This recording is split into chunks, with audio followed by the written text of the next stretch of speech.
Good morning, ladies and gentlemen, from a very muggy, hot, humid day here in Alexandria, Virginia. I am Riki Ellison. I'm your host today. I am the founder and chairman of the Missile Defense Advocacy Alliance. We have one sole purpose of making our world and our nation a safer place through the deployment, the evolution, and development of missile defenses. This is our 81st virtual here, and it's on the Air Force in the Golden Dome. We have, over the previous 2 or 3 weeks, have focused on the service's contributions to the Golden Dome. We did a virtual with the Army to begin this. We did one with the Navy in the Golden Dome about a week ago, and we are now going to look to the Air Force and what their role is and have a great discussion on what they can't do, or what is the best that we think they could provide to this overall architecture that's going to go forward on that. I've just come from 40 miles from the Russian border in Poland at a training site, and also the same trip over in Honolulu, Hawaii, meeting with Indo-PACOM. So there's been great perspectives from our component commands outside of the United States and how they want to contribute to the Golden Dome and how the Golden Dome can contribute to them. We have a great panel today. I do want to mention that our guest that we announced, Guastella, is unable to make the broadcast today. So we've got one of our great wingmans, one of my favorite wingmans of all time, Riki, Charles Cochran, is going to participate on behalf of him. We have 3 stunning, powerful guests here today. And starting off with the previous Northcom commander, Glen VanHerck. And Glen is responsible from my perspective of really shaping the requirements and the push to get a Golden Dome as an executive order. His advocacy while he was in command to understand the command and control aspect of the Golden Dome and the lack of it, and to be pushing as hard as he did, this is a result of that. So it's going to be great to get a reflection from a Northcom combatant commander. And by the way, that is the #1 command for Golden Dome, obviously. And that is where Mike Gugline first visited. Once he got confirmed, he went right to GUI, to Northcom, to discuss that. That is the customer. So we're going to have a great perspective from Glen on this, and obviously the role of the Air Force. We have Porky, who has had, I think, 450 combat hours in the F-15 and F-22. So he's done air-to-air combat. He was the deputy commander for Air Force Ops, so he understands this mission clearly. His expertise has been all over the world. He has been in Israel many times during the fights that we've seen, air-to-air fights, taking out cruise missiles. Corky's been there in Israel. He's been there in Ukraine on their air-to-air capabilities. So his expertise will be phenomenal. And then we have Mark Montgomery. And Mark, of all of us, it's 1 a.m. in Taiwan. Mark's in Taiwan tonight, participate in this discussion. And Mark's well aware of the Air and U.S. Air Force from his days on the Hill, from his expertise in the Pacific, in Taiwan, with the Navy aspects to it. So I think this is a great discussion, and it's an education, and it's an education of what Air Force can do, what they can't do, and how maybe they should fit in the architecture, and if the architecture, because we have to have cruise missile defense. And just to start it off, it is a daunting problem to cover the airspace of this continent against cruise missile defense. Just ridiculous. So this needs to be scoped the best we can. So with that, I would like to, and I'm going to give Glenn a few. He is a Kansas City Chief fan, big time, so I'm going to give him that credit for that. He's giving us a call from Missouri. So welcome to the broadcast today, Glenn. Hey, thanks, Riki. I appreciate the call out of the Chiefs there. I was actually a Rams fan before they left us. I'm closer to St. Louis, but now I'm rooting for the Chiefs for sure. Hey, I'm just going to start off a little bit about the why. You know, why do we need a Golden Dome? And I saw my job, and I think the job of the department is to give our National Command Authority, the president, options to keep our homeland safe, secure, and prosperous, just like it is every day. As our time has changed, the threats to our homeland have vastly changed. And today, we don't have a lot of options to give the president. The number one option, which is the foundation of homeland defense, is nuclear deterrence. But you don't want to have that as your primary sole kind of option to give the president. So that leaves us with a gap below that that is being exploited today with multiple threats that can attack and generate effects on our homeland. And I think that's important. I would point out that to build a realistic plan and resource that you need to understand what you're going to defend. And I think it's unrealistic to defend every square inch. Certainly, these are policy decisions, but ultimately, what you defend from who, from what specific threats is going to lay out the architecture for Golden Dome. So policy needs to be addressed right up front. I think it's important to lay the foundation of what threats are out there because I believe there's many people that think the Golden Dome is all about the space-based capability, space-based layer, or threats emanating from space. But the threats to our homeland go from space to undersea and everything in between. So ballistic missiles launched off traditional intercontinental ballistic missile platform. They could come off of a fractional orbital bombardment capability, something orbiting in space. We've seen the Chinese demonstrate that capability. And of course, there's theater, air launched capabilities off of bombers, other platforms, land-based mobile platforms, sea-based, subsea-based, and then space. And then the one I'll throw in last would be asymmetric, and kind of what you saw the Ukrainians do with the Russians recently. And that could be a container ship parked in a key port, or it could be a 18-wheeler in the middle of Kansas wheat fields that comes out of a barn. But we need to think about the threat to our homeland because that'll shape the architecture for Golden Dome as we go forward. And those are key policy decisions. So ballistic capabilities, we talked about those. I'd point out the hypersonic capabilities, and the primary difference between a ballistic missile and a hypersonic is the area that they fly in. So a hypersonic can emanate from space, but once it gets into the atmosphere, the primary difference is it's a maneuvering platform. It flies below and maneuvers around existing threat capabilities. And that's a challenge for us today, something that during my time as a commander, policy did not have us defending from hypersonics, and the president has changed that policy today, where General Gio is required to defend from hypersonic threats. Cruise missiles, we have been required to defend from cruise missiles for a long time.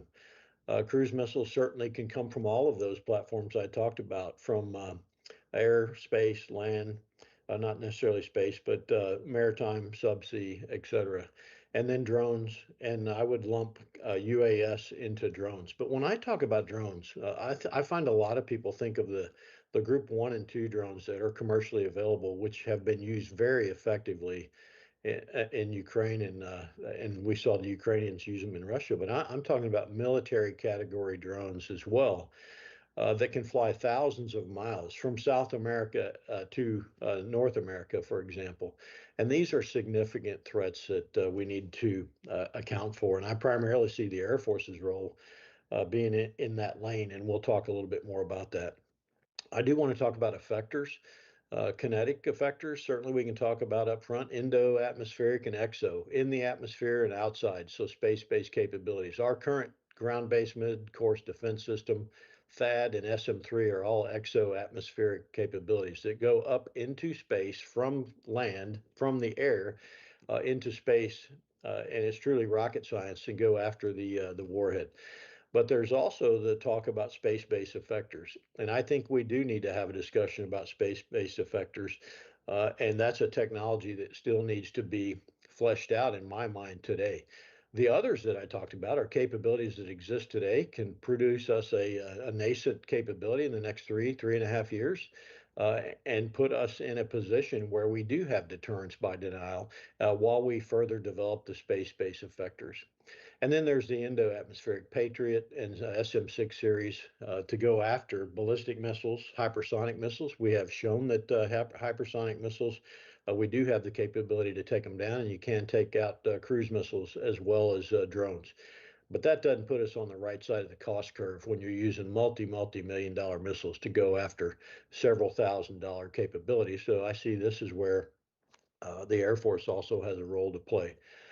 I would think about the Golden Dome from a multi-layer, multi-domain aspect. And so because one threat may emanate from a specific domain, say space or air, that should not mean we think of the effector coming from the same domain. And so you may have an air-based threat that has a space-based effector that negates that threat, or vice versa. And that's what's going to be crucial to getting the command and control right and the other agencies involved. So I see a multi-layer architecture, not only for sensing, but for generating effects. And the primary thing to me is the domain awareness to be able to see and be able to react. If you can't see it, you certainly can't deter and defeat it. And so that's crucial. We must generate effects from space, air, land, sea, subsea, and that requires across all services. And I would say outside of DoD, it also requires other agencies who provide domain awareness and have capabilities, such as the Coast Guard as part of the Department of Homeland Defense or Homeland Security. For drones especially, and potentially counter UAS, other agencies, which would include justice, but we'd also have Capitol Police, Secret Service, and many others, and I can see our allies and partners. I think the characteristics of Golden Dome are agile, flexible, mobile, affordable, rapid response across all domains, data-centric, info sharing. If you get all those, I think you get it right. That does not mean we need capabilities fielded on every street corner 24 hours a day. We need to have flexible response options where we can move capability in the time of need, and more importantly, campaign with that capability on a day-to-day basis to demonstrate our readiness, responsiveness, our resiliency. And ultimately, this is all about strategic deterrence, and that deterrence by denial piece, which makes any potential adversary look and question, can we be successful in any attack, whether that's a small attack or a large attack? And if it's a large attack, they know what's coming back. It's a nuclear force that's so ready and responsive that now we've generated deterrence in the first place. And I think that's the key thing about Golden Dome. It's part of the broader strategic deterrence discussion. So we've all talked about effectors so far. Well, I think some of those effectors, Riki, need to get further left. And early in the launch phase, non-kinetic, potentially kinetic, but even before the launch phase, through supply chain interdiction and enabling options for forward combatant commanders looking at their responsibility to defend the homeland and our allies and partners forward. And this is where the Air Force has a role as well, is forward defense, generating those effects forward. So this is clearly a joint mission. And I think the key layer is going to be that data layer that we talked about. I see all services having a role. And domain awareness is the first one. But I think the Air Force's key role is going to be in the drone, cruise missile, command and control, air battle management, and integrated air and missile defense capabilities, where they provide rapid, flexible, agile, responsible for areas that maybe you don't have that other missile effector, if you will, or capability, where the Air Force can rapidly respond throughout North America or forward to generate the effects forward with another combatant commander before it becomes a threat to our homeland. I think the Air Force actually helps us get on the right side of the cost curve as well. We don't want to be putting Patriots and THAAD and SM3s and 6s out after low-cost drones and capability when you can do that with much more cost-effective non-kinetic effects and low-cost other missiles. Now, finally, let me just talk about safety in the homeland and policy in the homeland. Certainly a different challenge than what we've seen overseas.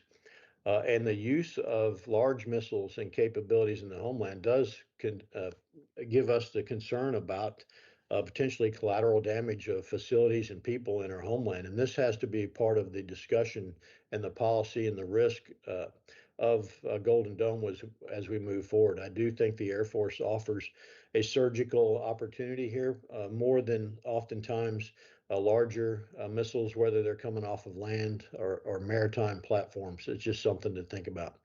Finally, the foundation of Golden Dome is going to be the data layer and the command and control. And every service and multiple agencies are going to have a role here. Certainly, the Air Force's C2 architecture will be piping domain awareness from multiple platforms, including fighters, command and control platforms, and sensors around the globe, into an architecture that enables Golden Dome to do what it needs to do. And so I see multiple roles and responsibilities for the Air Force, and I'll pause there. Thank you. Thank you, Glenn. Well done, well orchestrated. Going back to your point of left of launch and the Air Force's obvious role, as we saw the B-2s, we've seen recent battles that have incorporated that left of launch with their counter defense to be able to handle that. And that Air Force role is prominent in that strategy. And so you're saying that is going to be one of the 4 barriers of our strategy, is to have that mix with the Air Force to be able to strike and left of launch along with defense of the airspace. And if we go back to the history of the Air Force and all the money that we've invested in their ability to study that airspace, that, as you said, does that go now to from hypersonics? Is that the top ceiling of that Air Force expertise? Because above it would be space, and we would take it all the way down to class 3. And I believe it's class 3, not below class 3, that the Golden Dome has. They're going to push the other class, the 2s and 1s, down lower. But the class 3 is the one, as we know, is the Shahed that's causing the most damage on that.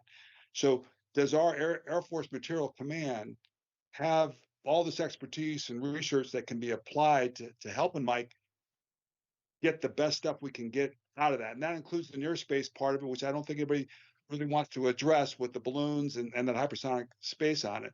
And then I'm just throwing this out there. So where does MDA fit in? Is MDA supposed to do this part of it, or they obviously do the space part of the interceptors, but it seems to be a huge gap here on research and development to do anti-air defense in that domain, unless the Air Force does that. But I sort of just gave you a lot there, but those are kind of my free thoughts on that, Glenn. Yeah, first on the Group 1 and 2 UAS, I would tell you can't tell the difference on a radar through domain awareness between a Group 1, 2, 3 drone for the most part. So you can say that you don't have responsibility for Group 1 and 2, but in the end, I felt as the NORAD commander, if it was demonstrating hostile intent or hostile act, irrelevant of how much it weighed, I had an obligation and responsibility to defend against that.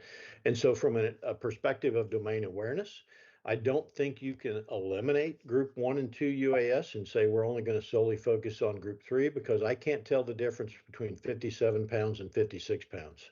But Glenn, I was just saying that for the Golden Dome scope, because you can't scope the goal. I mean, you're just trying to limit the Golden Dome. That's the NORAD commanders, but that's like doing boost phase all the way down to the bottom. We're trying to make the scope reasonable for Golden Dome instead of the whole thing. Does that make sense or no? Yeah, but what I'm telling you is, Riki, is I can't tell the difference between 57 pounds and 56 pounds. So when you develop capabilities for domain awareness, you want to develop them for everything that they can see. Don't leave it on the cutting room floor, and then utilize the multiple agencies and capabilities to generate effects. In the end, ultimately, this is about being able to have command and control that enables effectiveness across all agencies responsible. I don't want or think it's appropriate to be able to say that's not my responsibility. What we ought to do is make sure everybody has the domain awareness and a capability, share that, and decide from a command and control perspective who's in the best position to generate an effect on whatever threat it may be. I think that's the first one. As far as your question on MDA, I see MDA playing a crucial integrator role, especially for existing and to be fielded capabilities with the broader architecture of Golden Dome. So today's GMD, the missiles in Alaska and Vandenberg that go after ballistic missiles today, and the next generation interceptor, as well as stitching together the potential for SM-3 architecture, whether it's a land-based or something to be developed. They have the capability to do that, and I think they're postured well to do that also. And so we'll see where it goes, but every service, MDA, multiple agencies are going to be part of Golden Dome. And I would add to the threat in the homeland another role. What we saw Ukraine do with their 18-wheelers as they marched them across Russia and struck their strategic assets. That's crucial to share information across Homeland Security, FBI, other agencies. I would tell you Air Force OSI, Army CID, Navy NCIS will have a role in that to protect critical infrastructure across our nation. And we need to think about that as part of our multi-layered defense of our homeland. It's not just about a ballistic missile flying through space.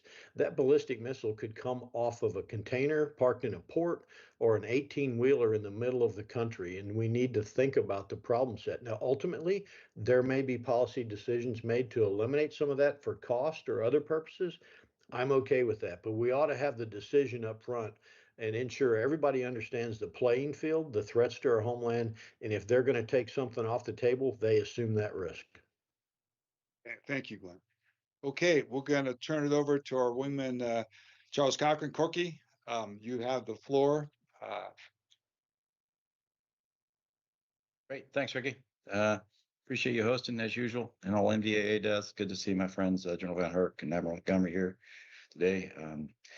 More importantly, it's great to see our nation finally starting to get serious about homeland defense. I know General VanHerck would have loved this level of attention when he was the NORTHCOM commander. The number one mission, the number one objective of every combatant commander across the globe, first and foremost, is to defend the U.S. homeland.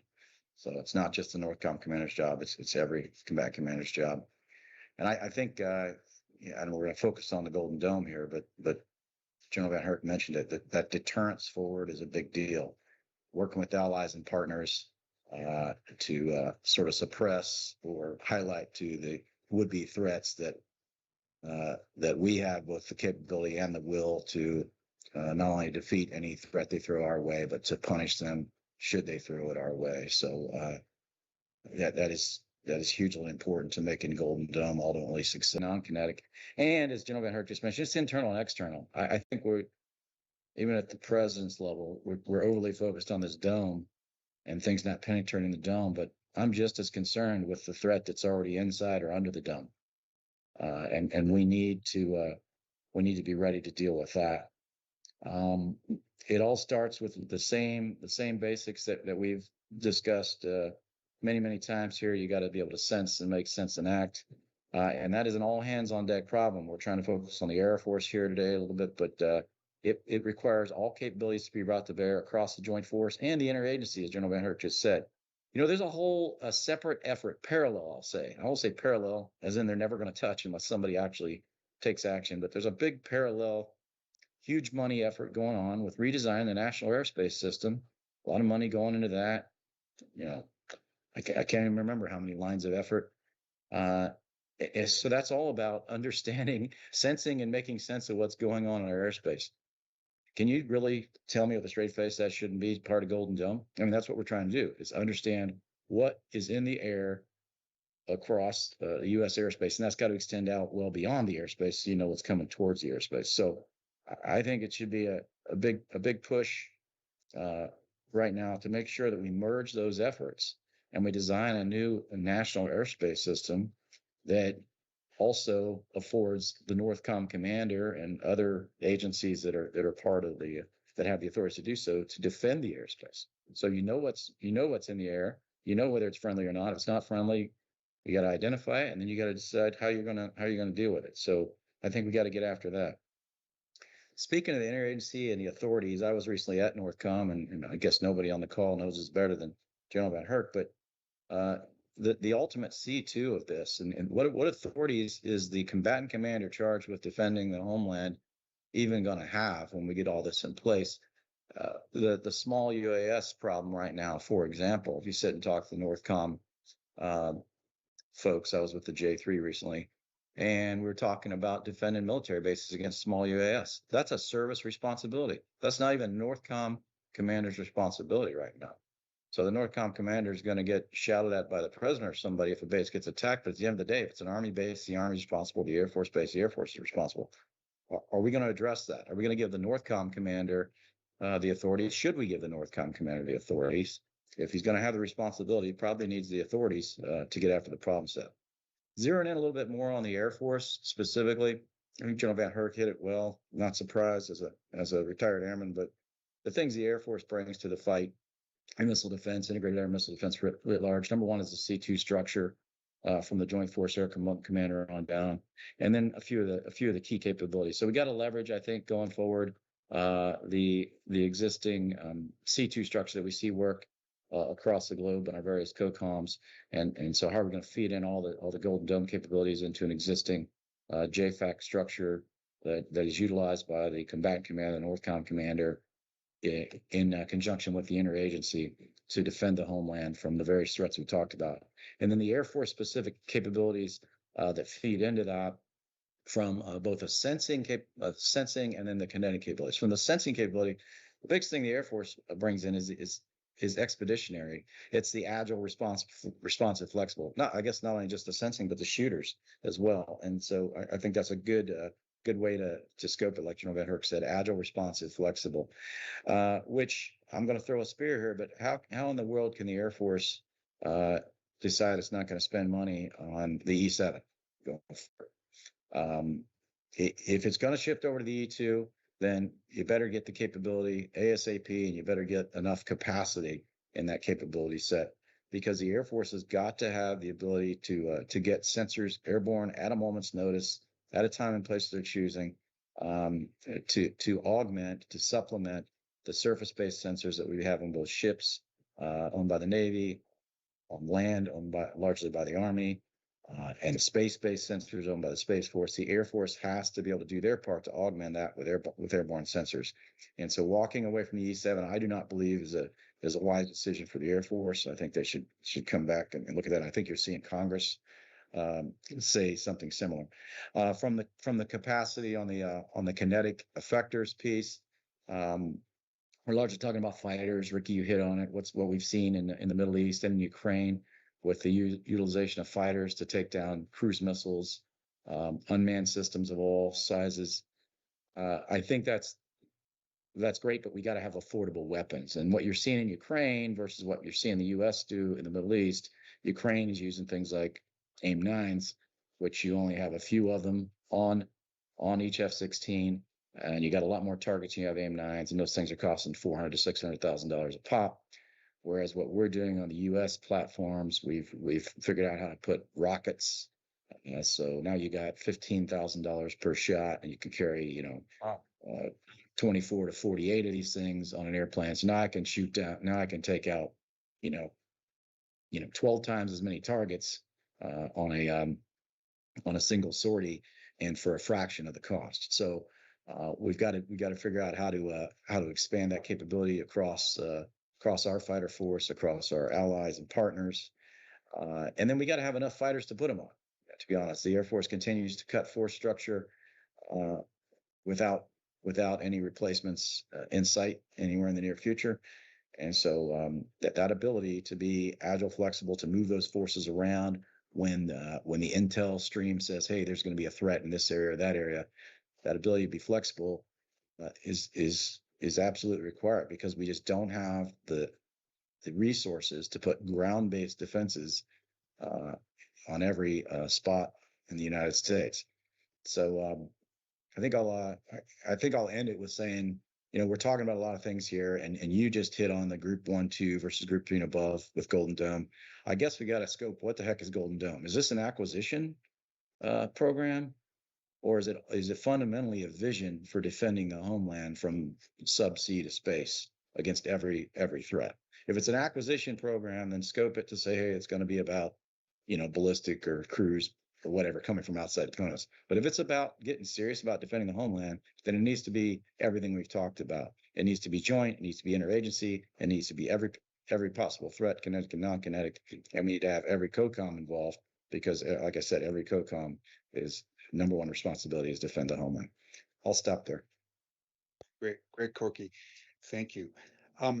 Just going back to what you had said, it looks like one of the ways to do this is through a movable kit, a kit that NORTHCOM can just move to any city or place to defend and layered capability from the air. So that may be one of the ways I'd like you to talk through that a little bit of what a kit is that would do that. And I think it's maybe different than ACE, than the domestic kit would be. And then from the basic American public, we've grown up with understanding that we have a National Air Guard with F-15s, F-16s along our coast to intercept anything coming in at it. So that obviously happened. That's obviously what we had during the Cold War and during many years, and even some today. Can you talk about, is that still a viable force to be built off of to do that? And cost efficiency of being able to still, is there a substitute? Is there drones to use for this instead of manned pilots to be able to do some of this counter cruise stuff that we're talking about here on that with the kit? And what is really the scope of this thing? Because you can't do every base, but you got to do a transport kit. I believe that Golden Dome's more of an acquisition movement. The NORTHCOM commander is going to be kind of the key of how you can operationalize this whole thing.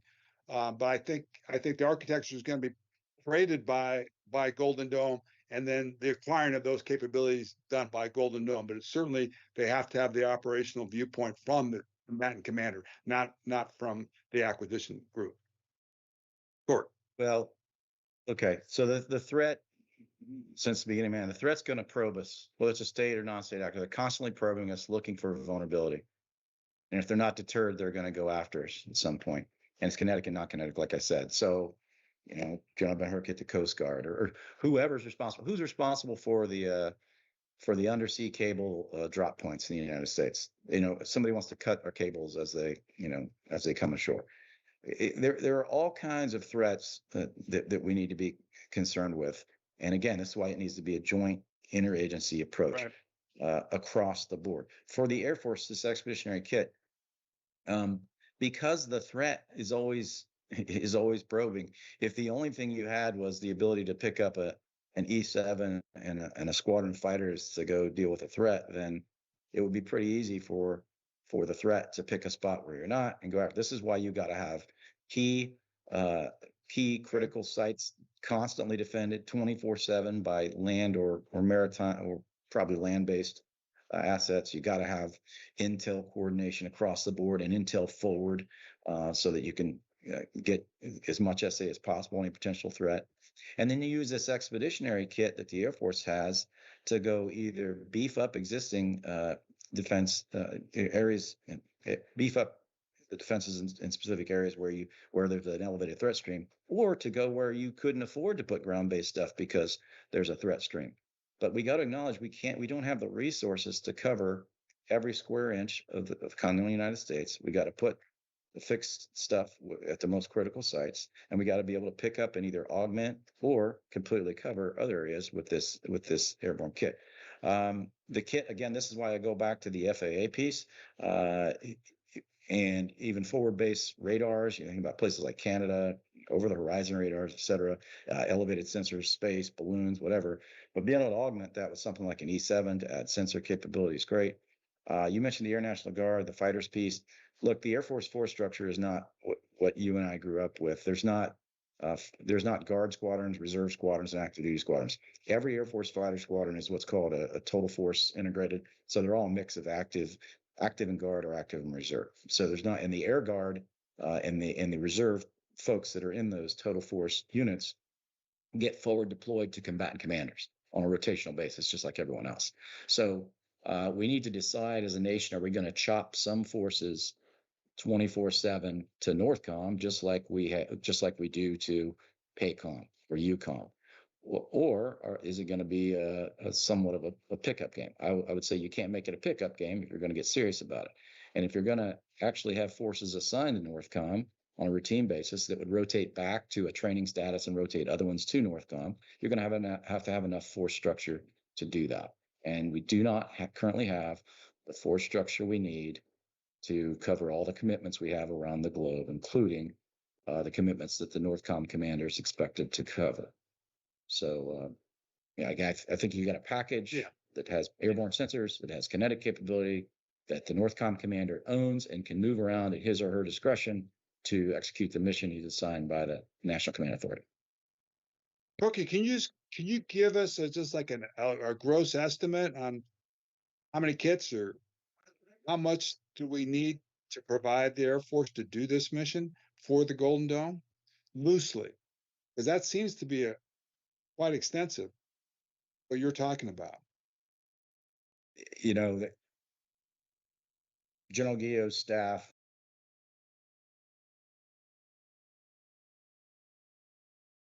in their plans. There've been a lot of brain cells put towards this, and it depends on the level, the threat level we're at, the intel streams of how many in the past AWACS, in the future E7s they need to deal with the level that the threat streams are showing. So there's different levels in there about, hey, I need X number of, right now, AWACS. I need X number of AWACS in Alaska. I need X number of AWACS where the president is currently traveling to. I need X number of AWACS over this large event like the Super Bowl.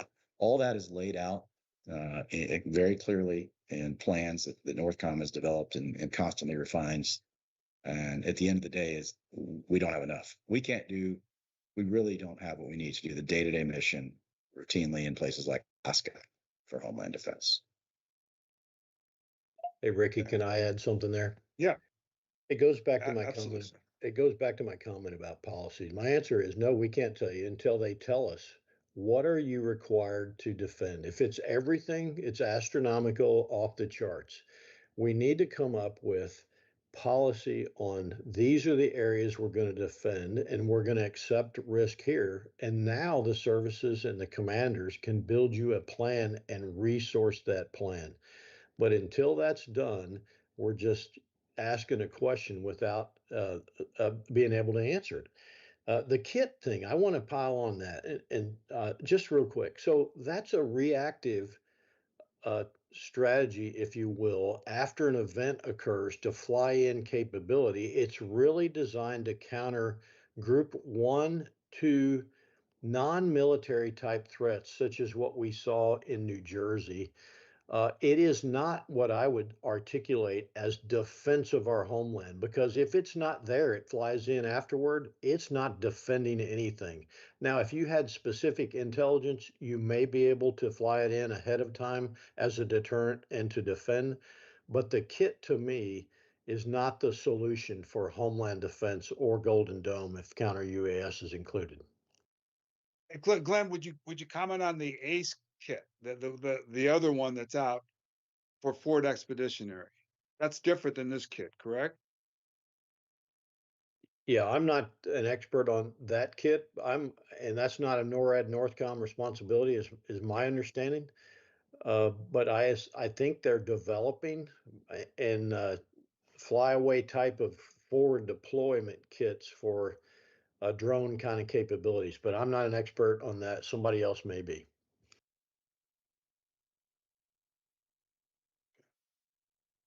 All right, thank you, Corky, for that depth. That was great, a great discussion. All right, we're going to push it over to Mark over in Taiwan. I know it's early morning there, sir. Thank you for staying up this late to participate in this discussion. I think you have a lot to add to it. So all yours, Mark. Hey, thanks, Rick. It's good to talk about the Air Force here, and I think it's we'll probably go through each of the services, and Air Force is a unique one. If you had this discussion 7 years ago, there would have been a much different discussion about the Air Force's involvement because it would have included all the Space Force equipment. But now you're looking truly at the Air Force. I think the number one thing I always want from the Air Force as a joint warfighter is that they historically have if they didn't design it, they at least managed the joint command and control effort. And if you ask General Gutlein what's his number one priority, he'll tell you it's to get the command and control right. Now, he'll also say in that same statement to get the architecture right. I think they are two different things, but one is inherently enables the other. But getting the broad architecture right, getting the command and control right is really important. I'm suspect of doing anything other than building on the existing joint all-domain command and control JADC2 system. And the reason is I don't think we can afford to be pressing forward with two every sensor, every shooter networks. But I think he should be given a pretty wide swath, pretty wide berthing to put his DNA into the JADC2 that would eventually drive this network in my mind. And I'd probably say that no matter what you pick, whether it's JADC2 or something else, you better put a C in front of it for coalition, because we're going to need allies and partners in this effort over time, and we're going to want them there. So I do think getting the command and control right is the first thing. Now, look, he may have to have something before JADC2 because it's not ready for prime time. It may not be in his first 3 years. I'm not certain about that. If so, he may say, here's something I'm relying on in the interim. I understand that. But I think getting the command and control right, having a long-term vision of where we'll sit 10 years from now is really important.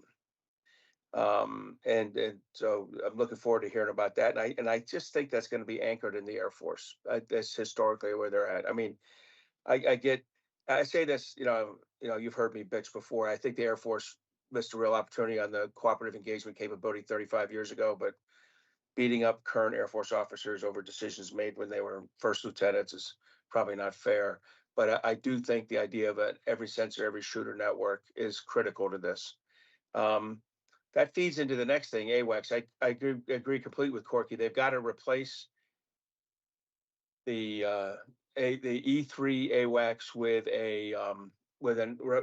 for now it's going to have to be an airborne air breathing system. I just don't think the space system is going to be ready, and I know that's unfortunate. It's not where the Air Force wanted to be when they were thinking about the retirement of the E3 a decade ago and 7 years ago, but technology has not been kind here and delivered the kind of system that the Air Force would want, so they have to replace it. Now, I argued pretty heavily for either the E2D or the E7 5 years ago and 4 years ago, and I think the Air Force did the right thing picking one of them.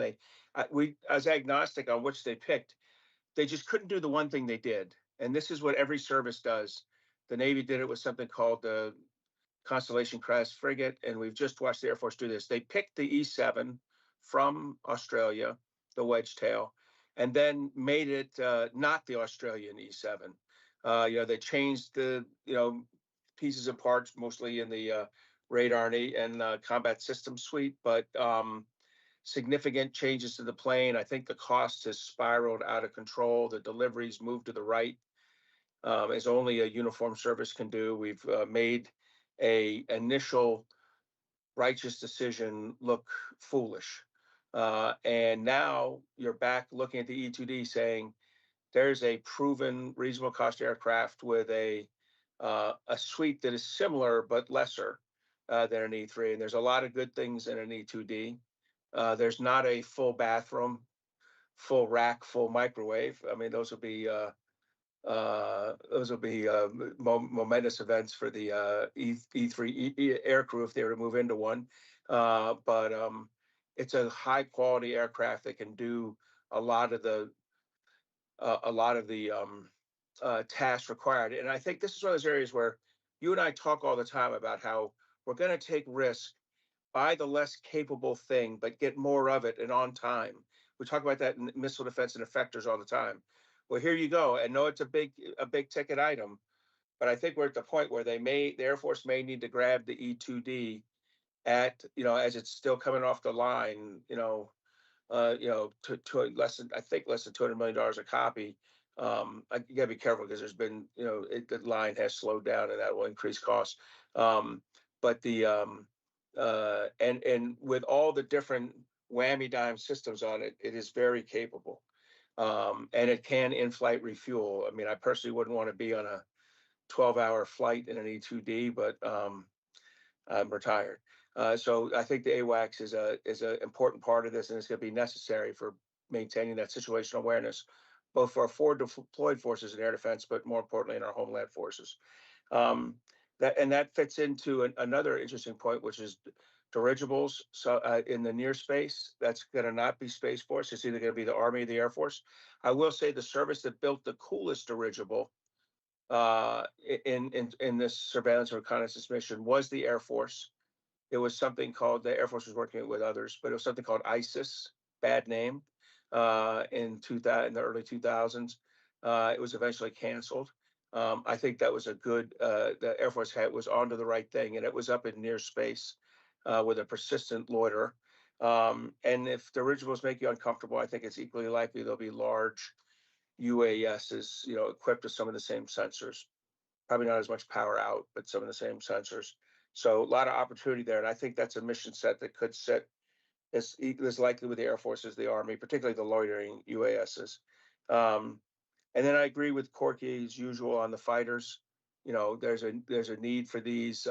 I've been impressed with the APKWS, the weapon system, the Advanced Persistent Kill Weapon System, Block 2 that is referring to. The Ukrainians have used it to some success in a ground-based variant.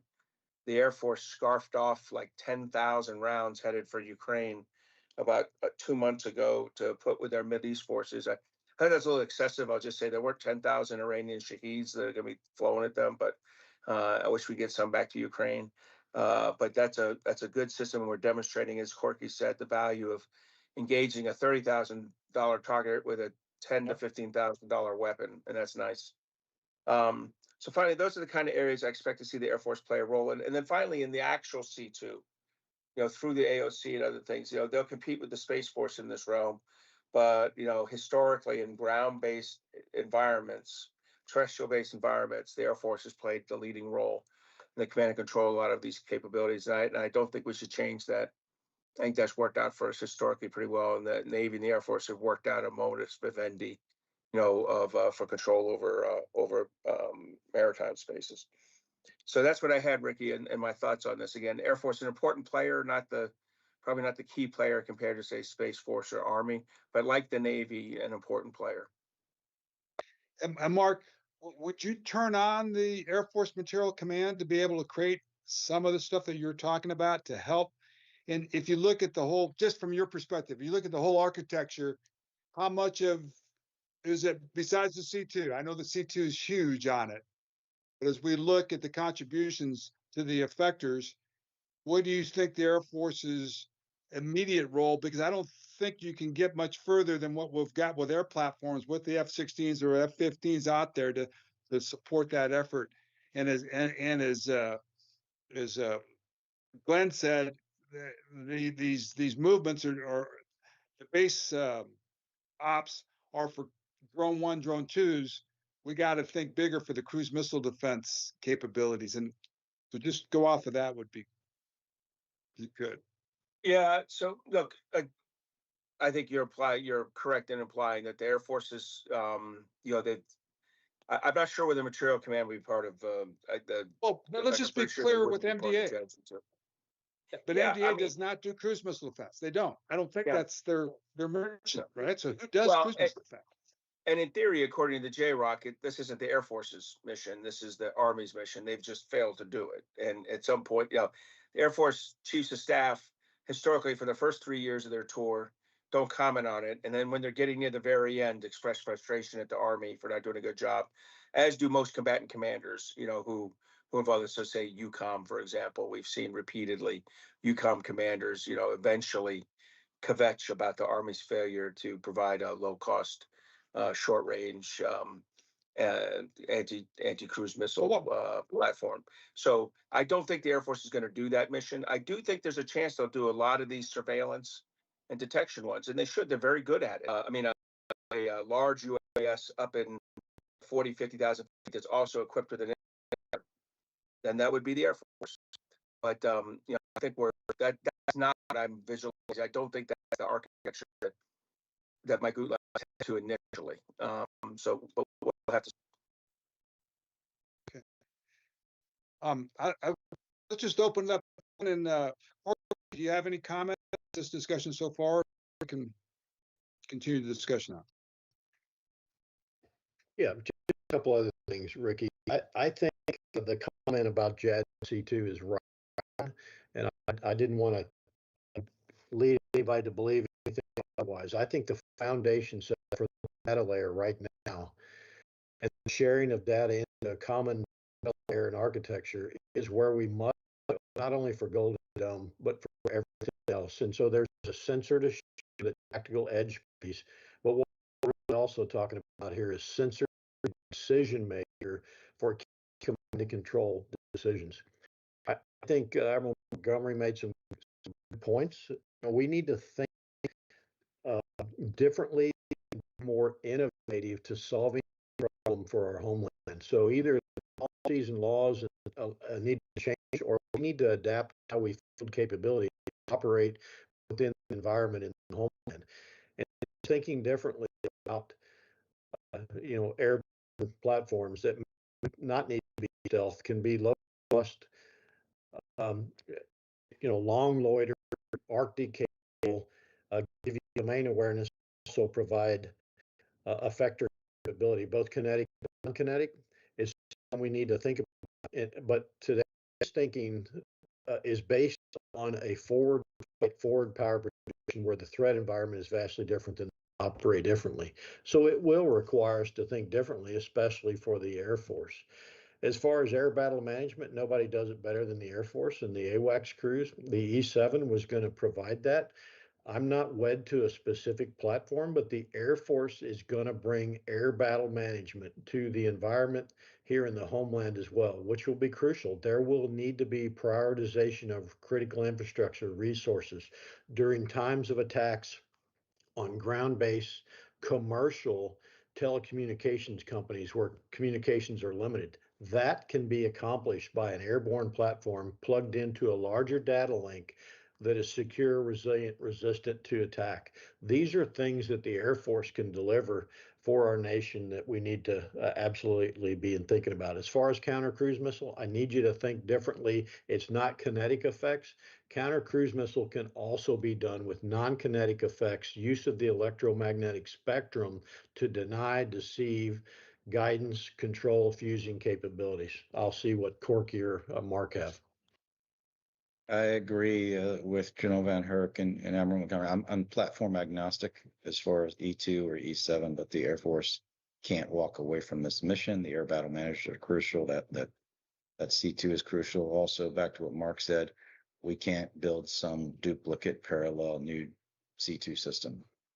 It's time to stop talking and start moving out on JADC2, CJADC2, as he stated. And then I would love to hear what Mark and Glen think about the comment I made about the FAA. But when you got things like happened at Langley Air Force Base in December of a year and a half ago, and New Jersey, where we have things flying around the national airspace structure and we don't know what they are, that's a foul, And are we getting after that through the FAA? Are we getting after that through Golden Dome? Is it neither? I mean, how can we not know what's flying over top of our country, whether it's 50 knots or 5,000? So we've got to get after that. Yeah, I'll go first. Absolutely. The FAA's got to be part of the solution. They bring domain awareness with their radars. The military radars are already integrated and fused with the FAA radars, but this is an integrated, multi-layered solution for defense of our homeland. I couldn't agree more that if it's flying in our airspace, we ought to know about it. So there are policy and legal ramifications and changes we need to look at, not only for defense of our nation, but as commerce looks forward to how we're going to deliver capabilities, whether it's Amazon or somebody else, we're going to utilize drones in our homeland to do that. So the FAA, Department of Transportation and Commerce, have to work with DoD, Department of Homeland Security, to come up with an architecture that allows for defense, but also commercial entities going forward. There's a rapid increase in commercial space launch. It's only going to continue to accelerate. All this has to be brought in. Is there a formal link right now between the Golden Dome work and Gutline and what's going on with the National Aerospace Structure redesigned by the FAA? Does anybody know? I don't. Okay, I think he's in charge of integration. GUI is not the Golden Dome. The Northcom commander is in full go in that December memo. That's execution. I'm talking about the acquisition program that's going on the FAA side, or call it an acquisition program. What's going on with Golden Dome? Look, I don't think that linkage exists today. That whether it should exist or not, that's a good question, Corey. That would have taken some level of forethought that I don't see in the people who drafted the memo empowering General Gutline. Hey, I got one good question here, Ricky. Let me pull from the audience. Before I do it, I'll also say on the thing that worries me the most is DoD saying we're canceling the E7, doing the E2. You can clearly see the line item canceling the E7. Nowhere do I see the line item, pushing the E2D. And the one way to make the E2D unpalatable to the Air Force is delay, shove it down their throat, right? The way you do this is you show right away we have a path to the future. There should at least been the small trails of money that said finding out what it takes to turn an E3 backseater into an E2D backseater, doing the initial legwork on that between the Air Force and the Navy and stuff. A little bit of money in there to study it and to do it. Instead, you just see we'll take the savings and figure out about how to do the replacement later. You always lose on that. Budget shell game. Yeah. Hey, one question. Anyone can grab it here. There was 8 of them, but we hit 7 of them in the comments. I think Glen hit like 5 on his own. It says the question: I see primes advocating for systems integrator-like role. What are the pros and cons of letting industry perform that function versus having the government do it? And which approach would you favor? I'll talk about that. I think the department is not set up today to do the systems integrator role. That's a fundamental change that Golden Dome is going to have to drive on how we're going to develop, field, integrate across. MDA does that, but I don't think they do it across the scale that we're talking about here.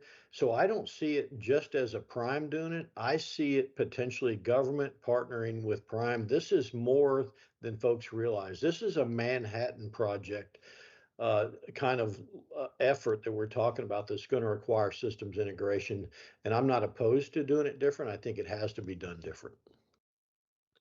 Yeah, I'll go along with that. You're exactly right, sir. And I'll go along and say that there's probably some authorities that are going to be needed to be given to the person performing the duties of the manager, of however you describe General Gutline, the Golden Dome manager, is going to need authorities. And they're probably going to look like the authorities similar, and in fact, probably greater than the authorities that were given to MDAA, Missile Defense Agency, from about 2004 to 2019, or 2006 to 2019, when they were really allowed to do some, when they were able to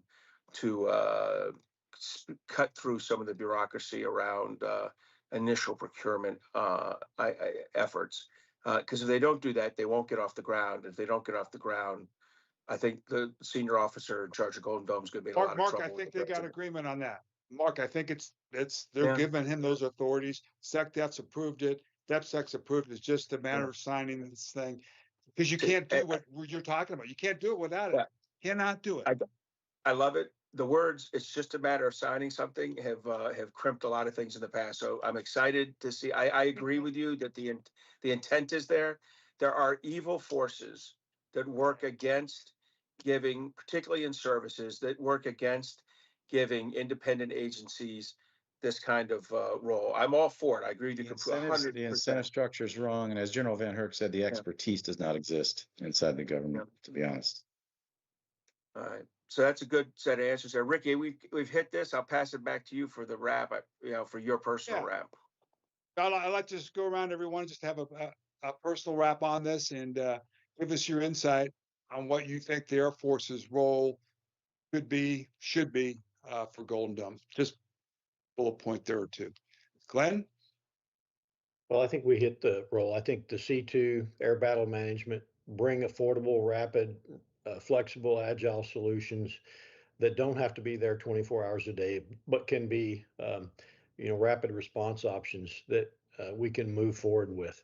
I think Golden Dome is an opportunity to fundamentally reshape acquisition requirements and also how industry approaches this. We have to stop thinking about putting industry competing against each other for the same pot of dollars. How do you drive industry to work together, to collaborate, to solve problems for our nation, to field capabilities? I think that's one of the challenges General Gutlein will field. I think he's the perfect person to do that, and I look forward to watching him move forward. Thanks. Thanks, Glenn. Corky? I guess I'll use a football coach's quote: "Do your job. We got to do our job. We don't play linebacker, tight end, whatever. We need to do the C2 work. All the things Fast just said: C2 work, flexible, ability we bring fighters, trust our teammates to do their job, and we need to step up and do it now, not kick the can down the road. Say, yeah, we'll bring this in 5, 10, 15 years. It's integrate what we have now at the speed of relevance and acquire the things that the joint force needs and expects us to bring to the team." Thanks, Corky. Mark? And I agree with that, General VanHerck and General Corcoran has said, and I think they got it right. I think the Air Force is a good service for innovation. And there's some opportunity here for innovation, like I mentioned, in near space, a bunch of other areas. And then getting CJAD C2 right, or JAD C2 right, it's just going to be critical. This is critical for we could discuss anti-submarine warfare, anti-air warfare, anything. Getting CJAD C2 right is going to be critical over time for the joint force. So looking forward to seeing that. Thank you, Mark. Thank you, everyone. Thank Glenn, Corky. You hit the mark. You hit it. We've educated correctly on this. I would just add, I'm 100% behind all that, but it doesn't seem we have tapped the Air Force's genius, their Air Force's talent in doing that warfare against defensive warfare against offensive threats. We haven't tapped into that. And maybe it's because MDAA has been focused on other stuff, but that needs to be tapped in because that's the best we've got in the country. I don't think it's the Army from air to air stuff. It is the Air Force, and that needs to be a good set of focus point and funding and introduction to be a major player in the Golden Dome. The Air Force has to be. So thanks everybody for taking your time today. Really appreciate the insight. Thank you.